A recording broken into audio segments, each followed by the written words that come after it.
서울 동대문 근처 새벽 5시. 하늘은 아직 어두웠고 겨울바람은 시장 골목 사이로 매서운 숨결을 흘리고 있었다. 윤지은은 두툼한 패딩을 껴입고 손에 비닐 장갑을 낀 채 철제 리어카에 어머니가 생전에 쓰던 떡볶이 솥을 실었다. 지은아, 호떡가게 아저씨는 오늘 안 나올 거래. 그 자리는 비워둘 테니까 너 쓰렴. 이웃 아주머니가 말했다. 그녀는 매일같이 지은에게 이것저것 챙겨주곤 했다. 지은은 고개를 끄덕이고 작은 미소를 지었다. 따뜻한 말 한마디가 추운 새벽보다 더 따가운 고독을 덜어주곤 했다. 지은은 올해 17이다. 여고 2학년. 보통 아이들이라면 친구와 카페에서 수다 떨 나이지만 그녀는 이미 지난 겨울 한 생을 접어야 했다. 어머니 율로사는 폐암 말기 판정을 받고 8개월을 버티다 세상을 떠났다. 치료비, 약값, 장례 비용까지 모든 것이 소녀의 어깨로 쏟아졌고 지은은 울 시간도 없이 일터로 나왔다. 지금 그녀와 함께 사는 이는 외할머니 김봉자뿐이다. 다리가 불편한 할머니는 하루 대부분을 방 안에서 지냈고 시장의 삶은 이제 지은의 몫이었다. 아침 7시.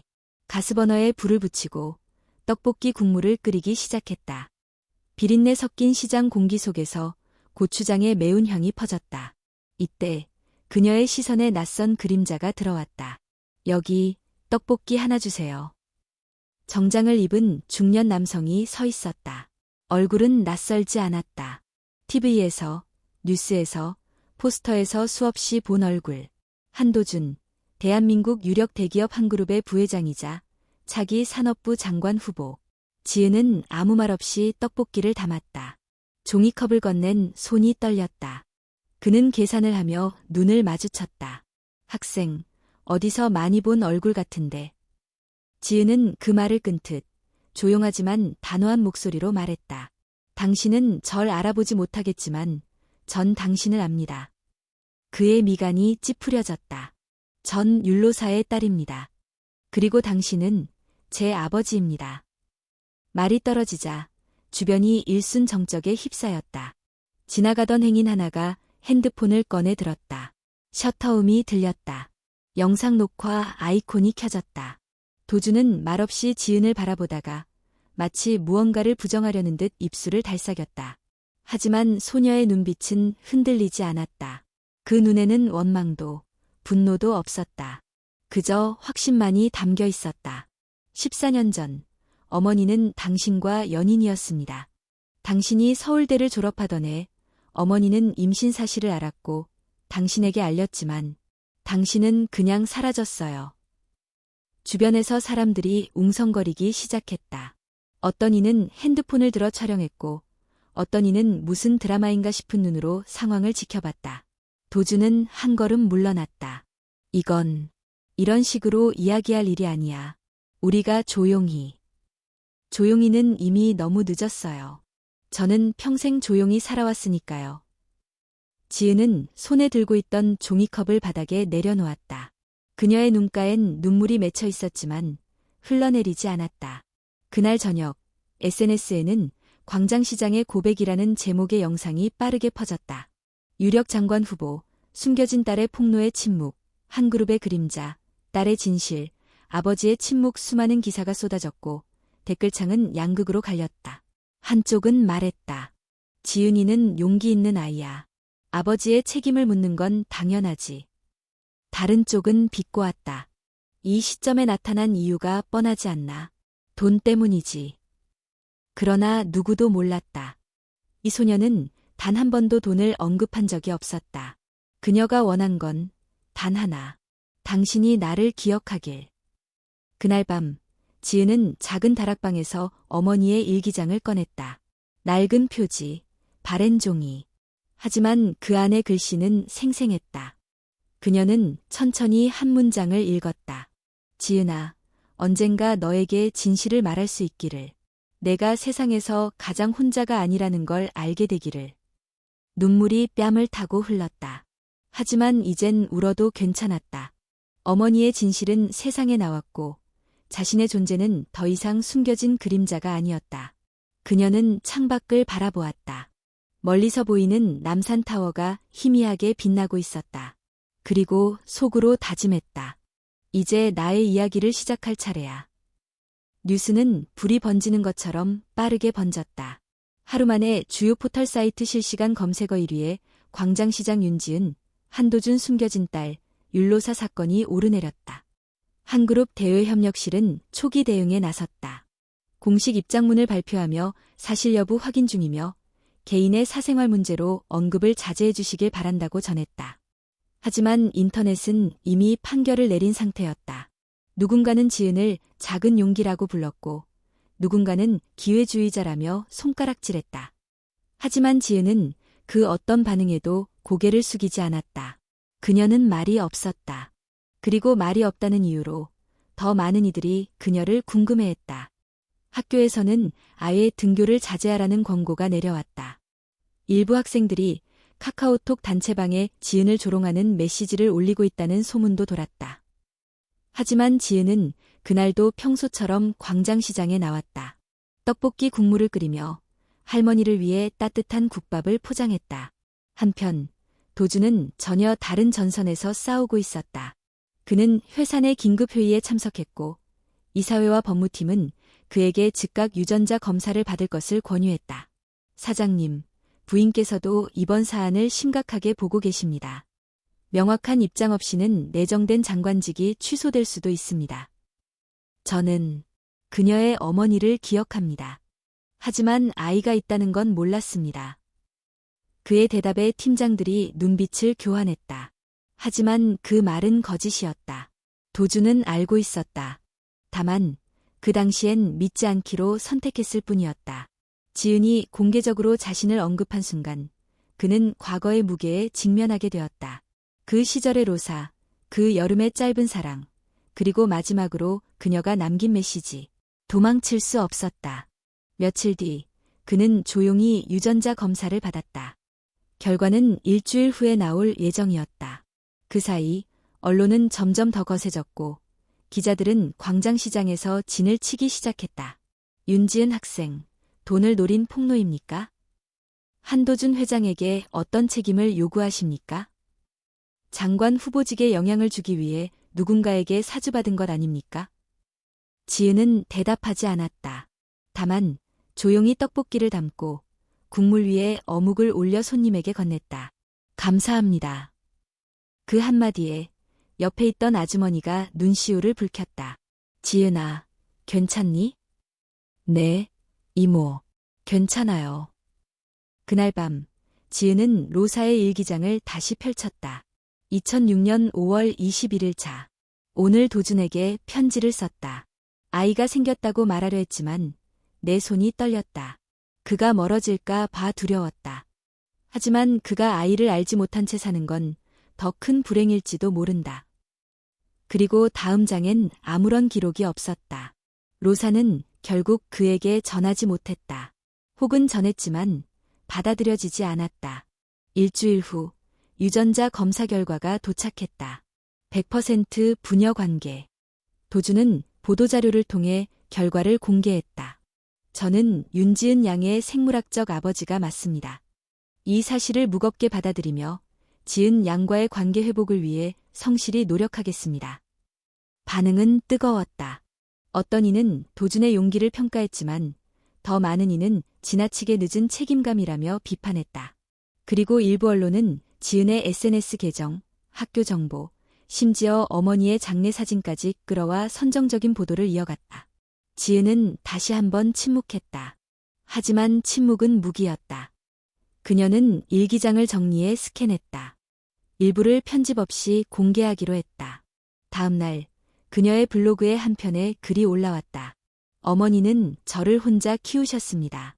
어느 누구에게도 도움을 받지 않았고 원망 대신 사랑을 주셨습니다. 그녀는 매일 저에게 말했습니다. 지은아, 누구도 너를 증명하지 못해. 너는 이미 충분하단다. 저는 아버지를 탓하지 않겠습니다. 다만 저 역시 말할 권리가 있다고 생각했습니다. 이제 그 말을 끝냈으니 다시 제 삶으로 돌아가겠습니다. 떡볶이 국물이 끓는 아침으로 손님들의 인사 속으로. 글은 폭발적인 반응을 일으켰다. 진짜 강한 사람이다. 이 아이는 세상을 바꿀 수 있다. 이제 어른들이 배워야 할 차례다. 도준은 조용히 블로그를 읽고 있었다. 그는 멈춰야 했던 순간에 도망쳤고 지금에서야 멈춰섰다. 책임은 돈이 아니라 존재하는 것임을 이제서야 알게 된 것이다. 그날 저녁 그는 시장으로 향했다. 기자도 비서도 없이 한 손에는 뜨거운 호떡을 들고 다른 손에는 조심스러운 마음을 쥔 채로 지은은 그를 알아봤지만 눈을 피하지 않았다. 잠깐 이야기할 수 있을까? 조금만, 아주 조금만. 그녀는 고개를 끄덕였다. 마침내 진짜 이야기가 시작될 수 있는 순간이었다. 광장시장의 밤은 늘 은은한 불빛으로 물들었다. 간판 대신 손글씨 현수막이 걸려있고 전등보다 따뜻한 건 사람들의 말씨였다. 그날 윤지은은 평소보다 일찍 가게 문을 닫았다. 철제 버너를 식히고 재료를 정리하던 중 뒤에서 익숙한 발소리가 들려왔다. 지은아. 한도준의 목소리였다. 그는 수트 대신 검은 니트를 입고 있었다. 평소처럼 정제된 말투는 여전했지만 그 안엔 조심스러움이 깃들어 있었다. 지은은 고개를 돌리지 않았다. 대신 조용히 말했다. 말하세요. 도준은 몇 걸음 다가가서서 입술을 조금 떨었다. 나는 내 어머니가 나에게 편지를 썼다는 걸 알고 있었다. 지은의 손이 멈췄다. 그는 계속했다. 그땐 내가 막 회사에 들어갔고 모든 게 불안했어. 널 책임질 용기가 없었다. 아니, 정확히는 책임질 마음이 없었지. 내 인생에서 밀어냈어. 두려워서. 지은은 천천히 그를 바라보았다. 시선은 차갑지 않았다. 다만 단단했다. 그러니까 아셨던 거네요. 어머니가 아이를 가졌다는 걸. 도준은 고개를 끄덕였다. 숨처럼 조용하게. 알고도 외면한 거예요. 그리고 이제야 돌아와서 말하는 거예요. 미안하다고.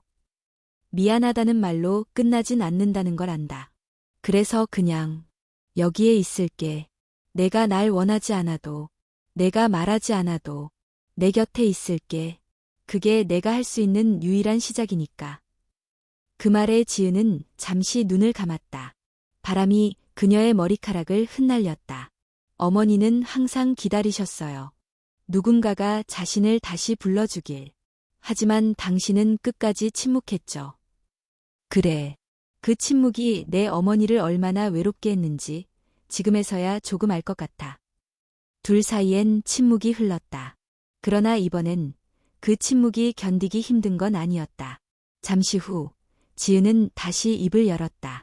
제가 원하는 건 돈도 사과도 아니에요. 알아. 그저 저를 잊지 말아요.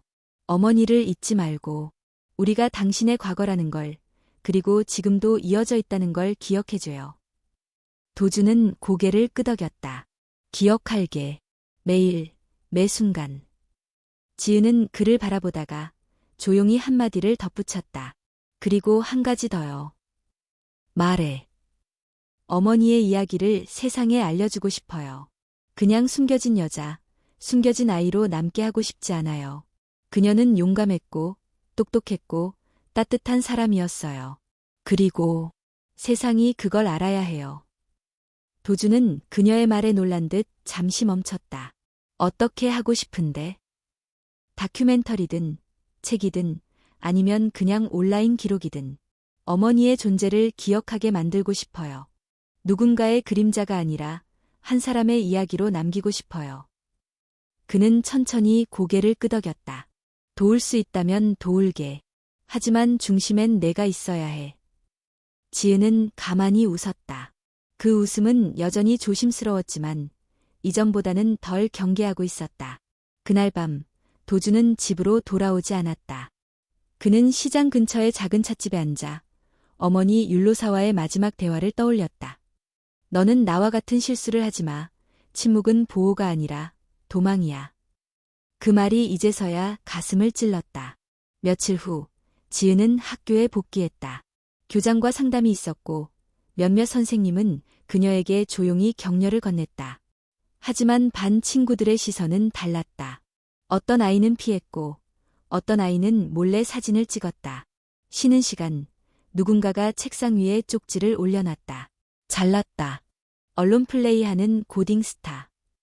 지은은 아무 말 없이 그 쪽지를 접어 가방에 넣었다.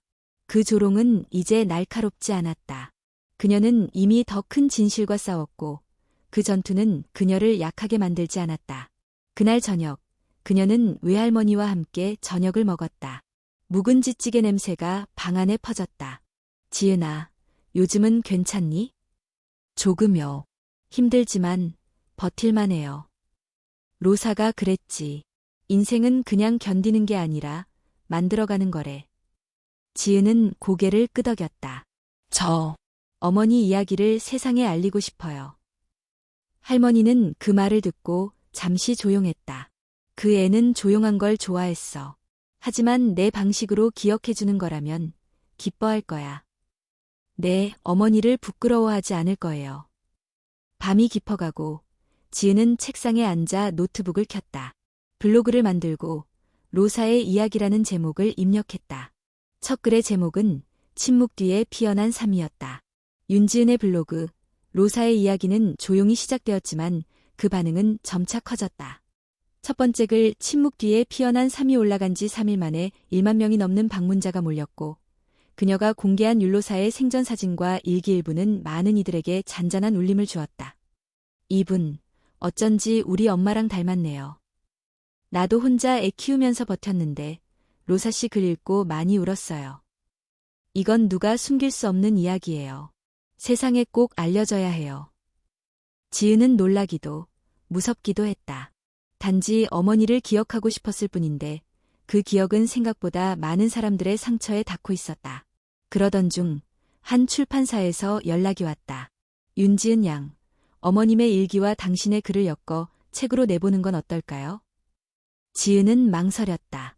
출판이란 것은 또 한 번 어머니를 세상에 드러내는 일이었다. 하지만 동시에 그것은 어머니를 숨겨진 여자에서 기억되는 사람으로 바꾸는 길일 수도 있었다. 그녀는 외할머니에게 먼저 의논했다. 책이 나온다고 어머니가 다시 돌아오지는 않아요. 하지만 어머니가 겪었던 세월이 잊히는 것도 싫어요. 할머니는 조용히 지은의 손을 잡았다. 그 애는 세상에 보여질 준비가 돼 있었어. 단지 세상이 준비되지 않았을 뿐이지. 이제 내가 그 세상을 조금씩 바꾸면 되는 거야. 지은은 고개를 끄덕였다. 출판 계약은 체결되었고 책은 로사의 계절이라는 제목으로 준비되기 시작했다. 그녀는 어머니의 일기 중 일부를 직접 번역하고 그 사이사이에 자신의 글을 덧붙였다. 그 작업은 마치 어머니와 나란히 걷는 시간 같았다. 함께 울고, 함께 웃고, 함께 침묵하는. 그 무렵 한도준은 광화문 인근의 고급 사무실을 정리하고 동대문에 있는 소규모 비영리 단체로 출근하기 시작했다. 할로사 장학재단, 그가 새롭게 설립한 이 단체는 청소년, 특히 여성 청소년의 교육과 자립을 지원하는 것을 목적으로 삼았다. 처음에는 사람들의 냉소도 있었지만 그는 묵묵히 움직였다. 전처럼 인터뷰도 없었고 언론에 노출도 없었다. 그저 현장에서 사람들을 만나고 조용히 서류를 검토하고 요청에 응답하는 일상을 반복했다. 그는 더 이상 CEO가 아니었다. 지은에게는 그저 존재하는 아버지가 되고 싶었다. 어느 날 지은은 시장에서 그를 다시 만났다. 그는 작은 손수레에 문구류 박스를 싣고 아이들 공부방으로 향하던 중이었다. 이건 뭐예요? 지역 아이들한테 줄 필기구야. 요즘 애들 형광펜 하나에도 기뻐하더라. 지은은 말없이 그를 도왔다. 박스를 같이 들고 공부방까지 옮기면서 두 사람 사이의 거리도 조금씩 줄어들었다. 공부방에 도착하자 아이들이 안녕하세요 라며 소리쳤다. 그중 한 명이 지은을 보며 말했다. 언니, 블로그 글 봤어요. 저도 나중에 그런 책 쓰고 싶어요. 지은은 당황했지만 웃음을 지었다. 그 웃음 속에는 놀람보다 더 큰 감정, 뿌듯함과 책임감이 섞여 있었다. 그날 밤, 지은은 어머니의 일기장 중 하나를 다시 펼쳤다. 거기엔 이런 문장이 있었다. 지은아, 넌 누군가의 그림자가 되지 않기를 바란다. 넌 너만의 빛으로 충분히 밝을 수 있는 아이니까. 그 문장을 천천히 다시 읽으며 지은은 노트북을 켜고 새로운 글을 썼다. 제목은 이름 없는 사랑이었다. 그녀는 썼다. 어머니는 제게 사랑을 가르쳐 주셨지만 그 사랑에는 이름이 없었습니다. 부모란 말, 가족이란 말, 혈연이란 말이 없었기에 그저 존재하는 마음만으로도 충분했습니다. 이제 그 사랑에 이름을 붙이려 합니다. 기억, 용기, 그리고 나. 며칠 뒤 한도준은 조심스럽게 지은에게 말했다. 혹시 내 책에 내 이야기도 들어갈 수 있을까? 지은은 그를 바라보았다. 어떤 이야기요? 책임지지 못했던 시간, 그리고 지금의 나. 누군가에게는 아직도 난 용서받을 수 없는 사람일 거야. 하지만 그 시간에도 진심은 있었다는 걸 누군가는 알아줬으면 해서. 지은은 잠시 생각하다 고개를 끄덕였다. 어머니는 당신을 한 번도 미워하지 않았어요. 그 말 제가 대신 전할게요. 그는 조용히 웃었다. 고마워. 그 한마디에 살아갈 힘이 생긴다. 그리고 며칠 뒤 지은은 출판사 편집자에게 원고의 마지막 문장을 이렇게 보냈다. 내 어머니는 사랑을 남겼고 나는 그 사랑을 말로 남긴다. 그 말이 누군가의 새벽을 덜 외롭게 해주길. 로사의 계절이 출간되던 날 서울의 봄은 유난히 따뜻했다. 벚꽃은 이미 거리를 채웠고 광장시장에도 꽃을 들고 온 손님들이 늘어났다. 책은 소박한 홍보에도 불구하고 입소문을 타고 퍼졌다. 주요 서점 베스트셀러에 올랐고 여러 북클럽과 독서 모임에서 소개되었으며 SNS에서는 지금 가장 필요한 이야기, 누구나의 어머니일 수 있는 여성의 기록이라는 평이 이어졌다. 출판사는 북토크 행사를 제안했다. 지은은 망설였지만 결국 승낙했다. 단 한 번 어머니를 말할 수 있는 자리라면 의미가 있다고 생각했다. 행사 당일 카페 안은 이미 사람들로 가득 차 있었다. 지은은 마이크 앞에 앉아 떨리는 손으로 물잔을 집었다. 제가 어머니의 이야기를 쓸 수 있었던 건 어머니가 제게 침묵이 아닌 언어를 남겨주셨기 때문이에요. 그 언어가 글이 되었고 글이 여러분을 만났습니다. 관객석 한켠 한도준이 조용히 앉아 있었다. 모자를 푹 눌러 쓴 그는 아무 말도 하지 않고 오직 눈으로 딸의 말을 따라가고 있었다. 행사가 끝난 뒤 한 독자가 조심스럽게 다가와 물었다. 지은 양, 지금 아버지와는 어떤 관계인가요? 지은은 잠시 생각하다가 대답했다. 우리는 지금도 서로를 알아가는 중이에요. 가족이라는 건 피보다도 함께하는 시간이 중요하다고 믿어요. 그 시간을 하나씩 쌓아가는 중입니다. 그 말처럼 도준과 지은은 자주 마주치지는 않았지만 가끔씩 시간을 함께 보냈다. 주말이면 도준은 시장 근처의 작은 공원에 도시락을 싸와 지은을 초대했고 둘은 벤치에 앉아 조용히 김밥을 먹었다. 이건 내 엄마가 예전에 좋아하던 레시피야. 참치랑 단무지를 꼭 같이 넣었지. 지은은 씹으며 고개를 끄덕였다. 이 맛, 알아요. 어릴 때 어머니가 가끔 싸주시던 김밥이랑 비슷해요. 도준은 조용히 웃었다. 내가 그걸 기억해줘서 고맙다. 이런 만남은 특별하지 않았다. 오히려 담백하고 조용했다. 하지만 그것이야말로 지은에게는 가장 큰 위로였다. 어느 날 도준은 조심스럽게 말했다. 내가 원하지 않으면 말하지 않아도 돼. 하지만 혹시 우리 집에 한번 와볼래? 너에게 강요하고 싶진 않지만 내 동생도 너를 궁금해하고 있어. 지은은 잠시 눈을 깜빡였다. 그 이름, 동생. 한 번도 진지하게 생각해 본 적 없는 단어였다. 한번 생각해 볼게요. 며칠 후 지은은 도준의 집을 찾았다. 강남 한복판의 고급 아파트 단지. 그녀에겐 익숙하지 않은 풍경이었다. 문을 열자 12살 난 소녀가 서 있었다. 안녕하세요. 저 한서연이에요. 지은은 미소를 지었다. 안녕, 나는 윤지은이야. 두 사람은 거실에 마주 앉았다. 처음엔 어색했다. 말도 조심스러웠다. 그러다 서연이 입을 열었다. 언니 책 읽었어요. 엄마 몰래 샀어요. 그 안에 언니 어머니 이야기 너무 예뻤어요. 그리고 언니도요. 지은은 놀란 듯 서연을 바라보았다. 그 눈빛 속에는 판단도, 질투도 없었다. 오히려 궁금함과 따뜻함이 있었다. 고마워. 내가 그렇게 말해줘서. 서연은 웃으며 말했다. 언니, 다음에 또 놀러와요. 우리 같이 그림 그리고 싶어요. 그날 밤 도주는 문 앞까지 배웅하며 말했다. 고마워. 와줘서. 지은은 고개를 끄덕였다. 가족이란 단어 다시 생각하게 됐어요. 선 하나로 나누는 게 아니라 그 선을 지우는 용기가 필요한 거구나 하고요. 도주는 조용히 웃으며 대답했다. 그래. 우리는 그 선을 하나씩 지우는 중이야. 이후로도 지은과 서연은 종종 만났다. 서연은 지은에게 시를 읽어주었고 지은은 서연에게 글 쓰는 방법을 알려주었다. 그들은 피가 아닌 마음으로 이어진 자매가 되어갔다. 외할머니는 그런 지은을 보며 말했다. 가족이란 게 참 묘하지. 넌 이제 어른이구나. 지은은 대답했다. 아직 멀었어요. 하지만 어른이 된다는 게 상처를 감추는 게 아니라 그걸 품고 살아가는 거라면 조금은 시작한 것 같아요. 밤이 깊어가고 서울의 불빛이 창 밖을 수놓았다. 지은은 노트북을 열고 새로운 글을 쓰기 시작했다. 가족이라는 말은 낯설었고 무서웠다. 하지만 이제는 안다. 가족은 완성된 형태로 오는 게 아니라 서로가 만들어가는 일이라는 걸.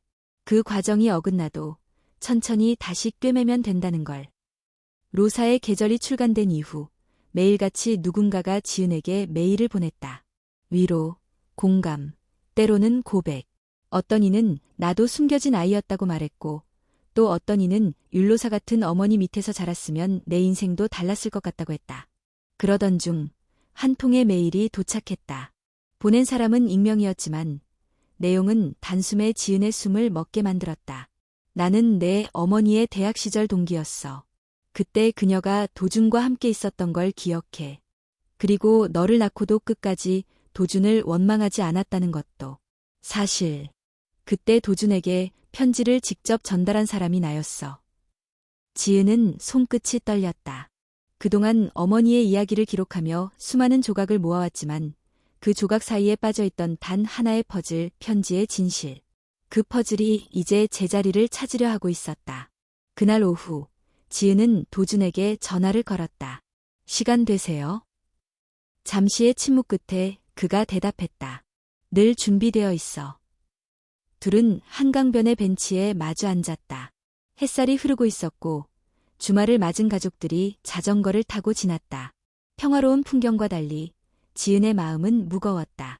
엄마가 쓴 편지 받으셨다고 했죠? 그래. 정확히는 그때 한 친구를 통해 전해받았어. 근데 난 읽지 않았어. 지은은 놀라 눈을 들었다. 읽지 않았다고요? 도주는 고개를 끄덕였다. 그때 나는 너무 겁이 났어. 편지를 받자마자 서랍에 넣어버렸고 결국 이사를 하면서 어디론가 사라졌지. 지금 생각하면 그게 가장 큰 죄야. 어떤 말보다도 그 무시가. 지은은 입술을 꽉 깨물었다. 그 한순간의 회피가 어머니에게 얼마나 긴 고통이 되었을지 상상했다. 어머니는 끝까지 당신을 원망하지 않으셨어요. 늘 조용히 당신을 응원하고 있었어요. 당신이 잘 살기를 바랐고 당신이 돌아오지 않아도 괜찮다고 말하셨어요. 도준의 눈이 붉어졌다. 그는 말없이 손등으로 눈가를 훔쳤다. 그 편지를 이제라도 읽고 싶어. 지은은 잠시 망설이다. 가방에서 오래된 노트를 꺼냈다. 로사가 남긴 유일한 원본 편지. 한쪽 모서리는 닳아있었고 종이는 노랗게 바랬지만 그 속의 글씨는 여전히 또렷했다. 읽어주세요. 도주는 손끝으로 조심스럽게 편지를 펼쳤다. 그의 목소리는 처음에는 떨렸지만 점점 단단해졌다. 도준아, 너를 원망하지 않으려 한다. 왜냐면 사랑은 누구의 책임으로도 돌아가지 않기 때문이야. 나는 너를 믿고 싶었고 너를 기다렸다. 하지만 이제는 나 자신을 더 사랑하기로 했어. 그리고 이 아이, 우리 아이를. 그 아이는 너를 닮았고 너보다 더 단단할 거야. 혹시 언젠가 이 편지를 읽게 된다면 그냥 기억해줘. 나는 너를 미워한 적 없고 우리 아이는 누군가의 실수가 아니라 내가 세상에서 가장 자랑스럽게 여기는 존재야. 편지가 끝났지만 누구도 말을 하지 않았다. 도주는 편지를 두 손으로 감싸 안은 채 긴 숨을 내쉬었다. 지은아, 나는 지금에서야 진짜 어른이 된 것 같아. 지은은 고개를 끄덕였다. 저도요. 이제서야 엄마를 있는 그대로 이해하게 됐어요. 어릴 땐 아무 말도 안 했을까 원망했지만 지금은 그 침묵이 어쩌면 사랑이었다는 걸 알아요. 둘은 한참을 그 자리에 앉아 있었다. 말없이 하지만 깊은 대화를 나누듯. 며칠 뒤 지은은 로사의 계절 개정판 준비를 시작했다. 편지를 포함해 몇몇 새로운 내용을 추가하기 위해서였다. 그녀는 도준에게도 글 한 편을 부탁했다. 아버지의 목소리가 책에 담기면 좋겠어요. 어머니가 용서했다는 증거가 아니라 아버지가 기억하는 사람으로 남았다는 증거로요. 도준은 천천히 고개를 끄덕였다. 그렇다면 써볼게. 변명도 후회도 아닌 있는 그대로의 이야기. 그는 며칠 밤을 고민 끝에 원고를 완성했다. 그리고 마지막 문장에 이렇게 썼다. 나는 이제야 알게 되었다. 사랑은 누군가를 떠나는 일이 아니라 그 자리에 남는 용기라는 걸. 지은은 원고를 받아들고 한참 동안 가만히 앉아 있었다.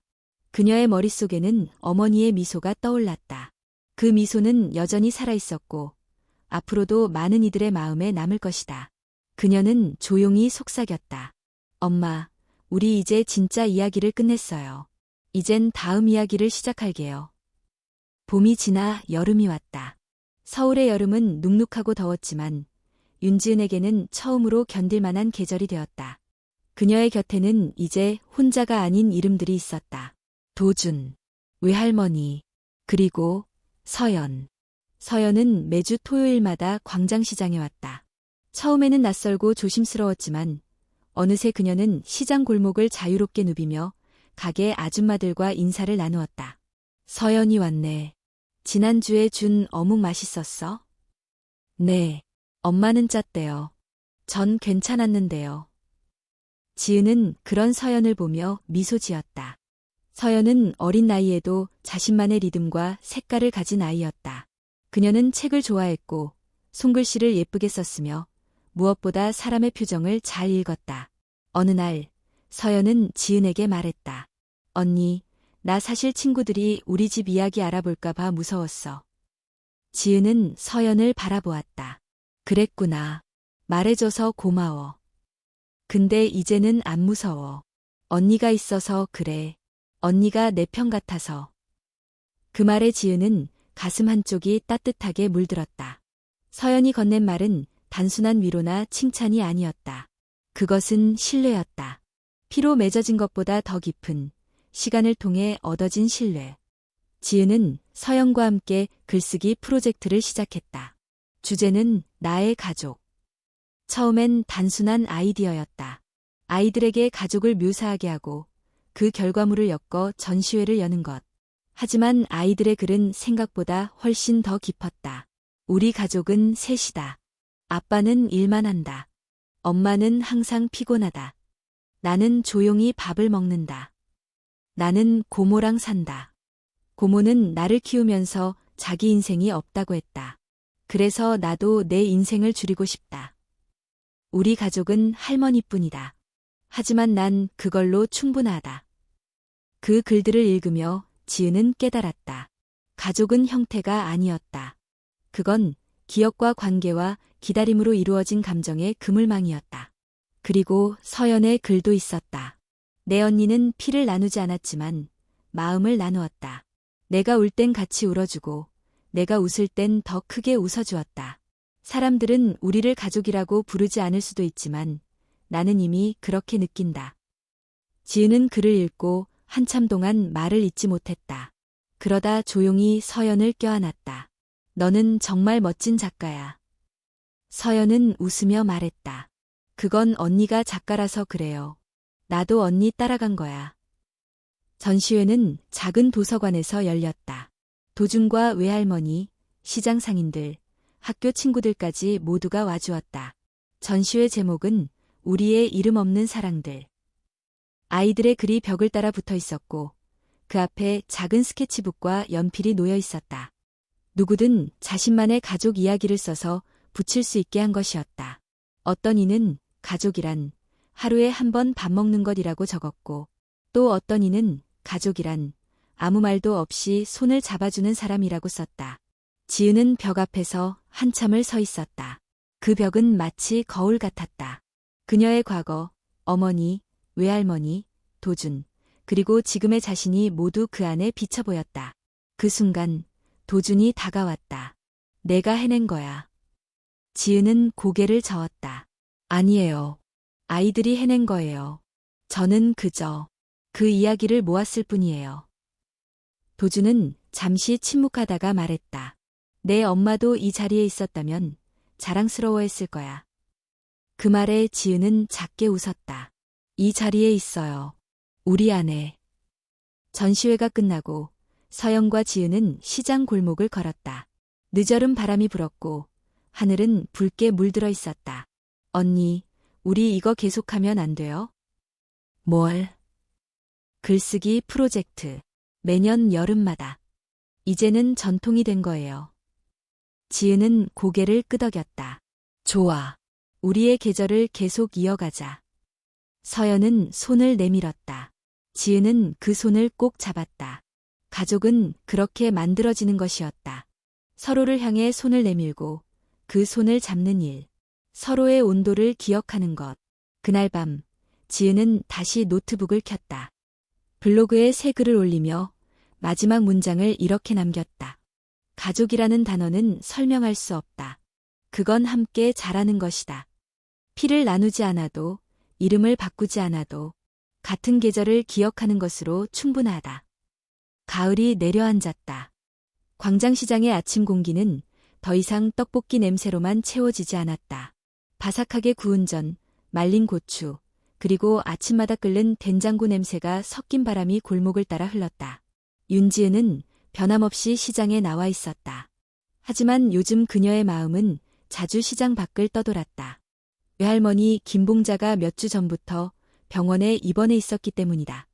처음에는 단순한 피로였지만 검진 결과는 심장 쪽 문제였다. 의사는 고령인 만큼 조심해야 한다고 했고 지은은 매일 병원과 시장을 오갔다. 그날도 그녀는 장사를 마치고 병원으로 향했다. 병실 문을 열자 창문 쪽 침대에 앉아있는 외할머니가 지그시 그녀를 바라보았다. 오늘은 많이 팔았니? 네, 근데 사람들이 요즘은 순대보다 오뎅을 더 좋아하세요. 그래, 내 엄마는 순대만 먹었는데. 둘은 잠시 웃었다. 그러나 웃음 뒤엔 익숙한 침묵이 흘렀다. 그 침묵은 서로를 이해하는 말 없는 대화였다. 지은은 조심스럽게 물었다. 할머니, 혹시 어머니가 아버지를 얼마나 사랑했는지 알고 계셨어요? 할머니는 잠시 창밖을 바라보다가 고개를 끄덕였다. 알고 있었지. 근데 그걸 말로 표현하진 않았어. 그 애는 말보다는 행동으로 사랑을 보여줬으니까. 그럼 아버지가 다시 나타났을 때 원망하지 않으셨어요? 할머니는 미소를 지었다. 처음엔 원망도 했지. 하지만 내 엄마가 그렇게 말했어. 엄마, 난 지은이한테 누굴 미워하는 법을 가르치고 싶지 않아. 그 말 한마디에 내가 졌지. 지은은 그 말을 들으며 오래된 슬픔이 천천히 녹아내리는 걸 느꼈다. 지은아. 할머니는 그녀의 손을 잡았다. 넌 혼자가 아니야. 그리고 이젠 나 없이도 잘 살아갈 거야. 할머니, 그런 말 하지 마세요. 인생이라는 건 언젠가는 마무리되는 이야기야. 그걸 슬퍼하지 말고 아름답게 받아들이렴. 지은은 울지 않으려 애썼다. 하지만 그녀의 눈가엔 이내 눈물이 맺혔다. 전 아직 준비가 안 됐어요. 괜찮아. 준비가 안 됐어도 괜찮아. 사랑은 준비되지 않은 순간에도 우리를 지켜주는 힘이야. 그날 밤 병실의 불은 일찍 꺼졌다. 지은은 할머니의 곁에서 조용히 손을 잡고 앉아 있었다. 그녀는 아무 말 없이 오래도록 손을 놓지 않았다. 며칠 뒤 외할머니는 조용히 세상을 떠났다. 지은은 장례를 간소하게 치렀다. 가족은 많지 않았지만 시장 상인들 대부분이 참석했다. 한도준도 조용히 찾아왔다. 그는 끝까지 장례식장 한쪽에 머물며 조문객들에게 인사를 했고 마지막엔 서영과 함께 절을 올렸다. 어머니께서 정말 강하신 분이었어요. 도준이 말했다. 지은은 고개를 끄덕였다. 네, 그리고 아주 조용한 사람이었어요. 말은 없었지만 모든 걸 알고 계셨죠. 그날 밤 지은은 빈방에 앉아 외할머니가 쓰던 담요를 펼쳤다. 담요 속에는 노트 한 권이 들어있었다. 그녀는 놀란 마음으로 노트를 꺼내 펼쳤다. 그 안에는 외할머니의 글씨로 짧은 일기들이 남겨져 있었다. 지은이가 처음으로 아빠라는 단어를 입에 올렸다. 그때 나는 울지 않으려 애썼다. 지은이가 글을 쓰기 시작했다. 로사의 피가 그대로 흐르고 있다는 걸 느꼈다. 나는 점점 작아지지만 지은이는 점점 커진다. 그게 내가 바란 전부다. 지은은 조용히 눈을 감았다. 그날 그녀는 긴 편지를 써내려갔다. 수신이는 외할머니 김봉자. 며칠 뒤 그녀는 병원 근처 공원 벤치에 앉아 있었다. 도준이 다가왔다. 괜찮니? 잘 모르겠어요. 근데 울고 나니까 조금 나아졌어요. 넌 정말 대단한 아이야. 이제는 아이가 아니에요. 그냥 어른이 되었다고 믿고 싶어요. 내 할머니는 내가 어른이 되길 기다린 게 아니라 내가 내 방식대로 살아가는 걸 믿어주셨던 거야. 지은은 고개를 끄덕이며 물었다. 저 외할머니가 남기신 일기장이 있어요. 그걸 책으로 낼 수 있을까요? 내가 원한다면, 물론.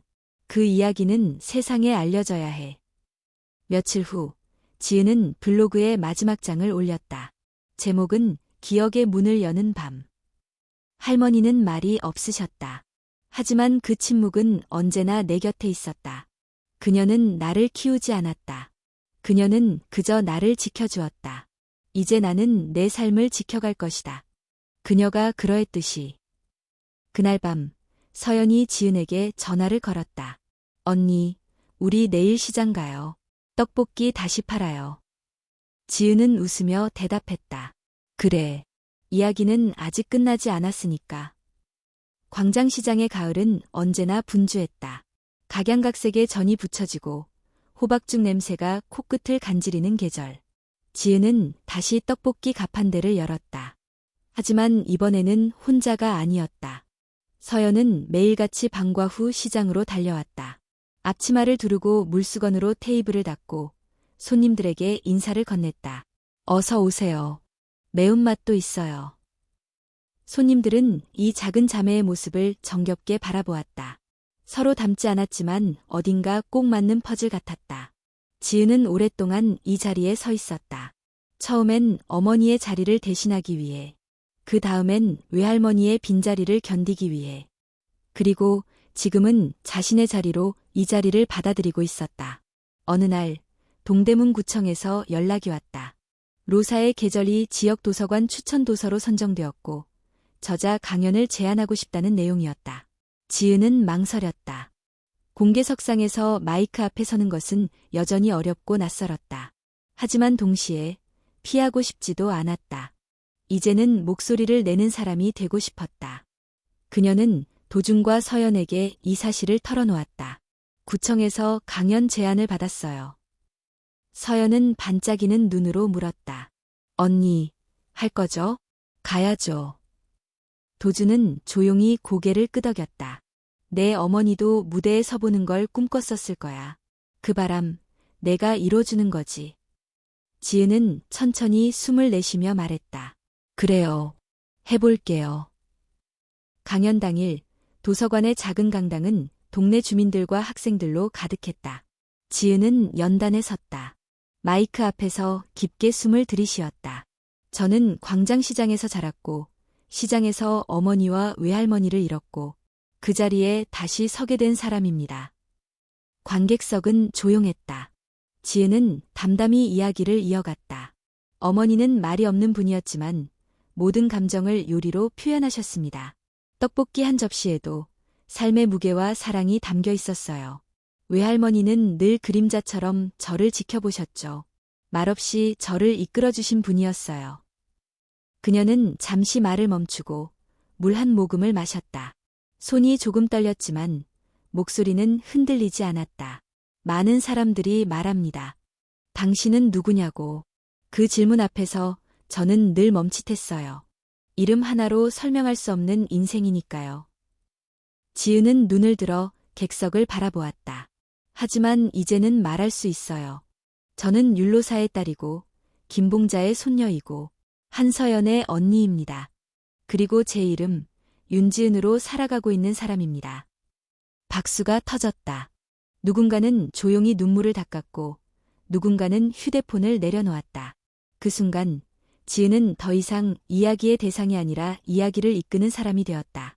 강연이 끝난 뒤 도서관 구석에서 한 노년의 여인이 다가왔다. 오래된 모지 코트를 입고 작은 꽃무늬 손수건을 들고 있었다. 지은 양, 책 잘 읽었습니다. 나는 너희 외할머니와 예전에 시장에서 한 칸 옆에서 장사했었어. 그분, 말은 없었지만 눈빛이 아주 강했지. 지은은 놀라며 인사했다. 정말요? 할머니랑 가까이 계셨었군요. 네. 그리고 내 어머니가 너를 안고 시장에 나왔던 그날도 기억나. 그 작은 아기 눈이 어찌나 반짝이던지. 이젠 그 아이가 이렇게 컸네. 지은은 눈물이 났다. 이야기는 늘 자신에게만 있는 줄 알았다. 하지만 이렇게 누군가의 기억 속에서도 그녀는 자라고 있었다. 며칠 후 지은은 외할머니의 유품을 정리하다 오래된 엽서를 발견했다. 엽서에는 이런 문장이 적혀 있었다. 모든 부재는 누군가의 존재로 완성된다. 그 문장은 오래도록 마음속에 남았다.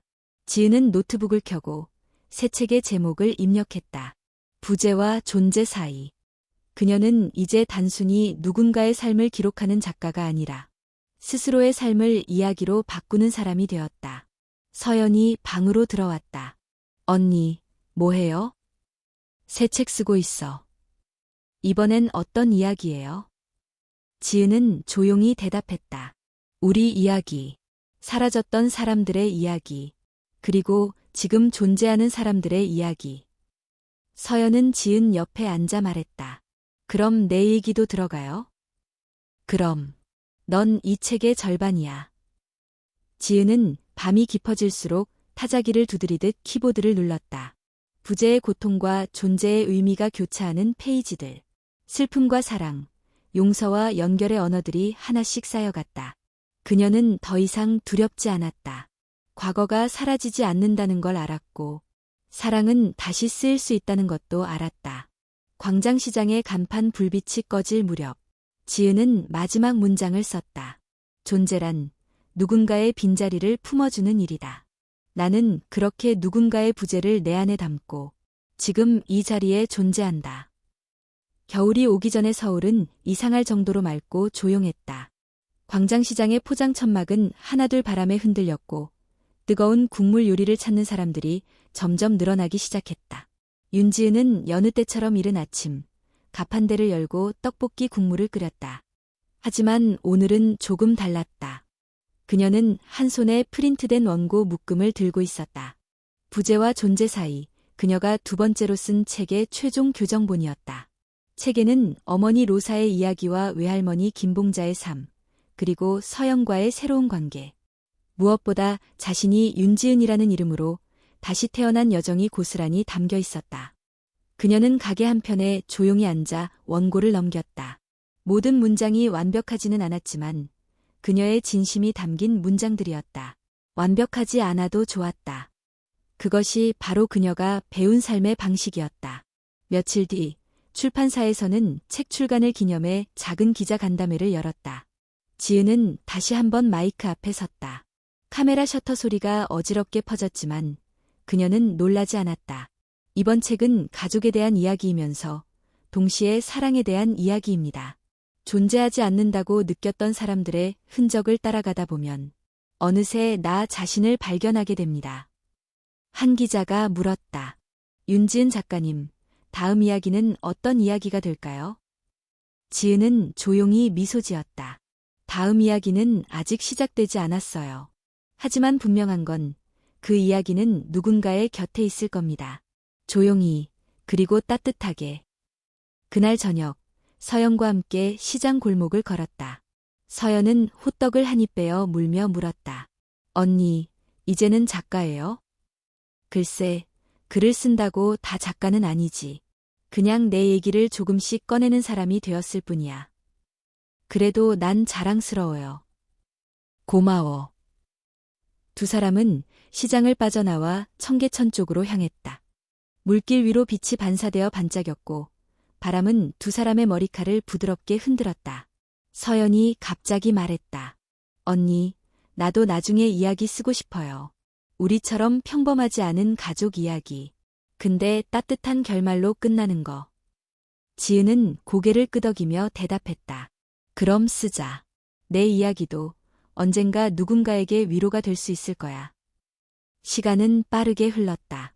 부제와 존재 사이는 독자들 사이에서 조용한 반향을 일으켰다. 한 독자는 메일을 보내왔다. 제 아버지도 제 곁에 없었어요.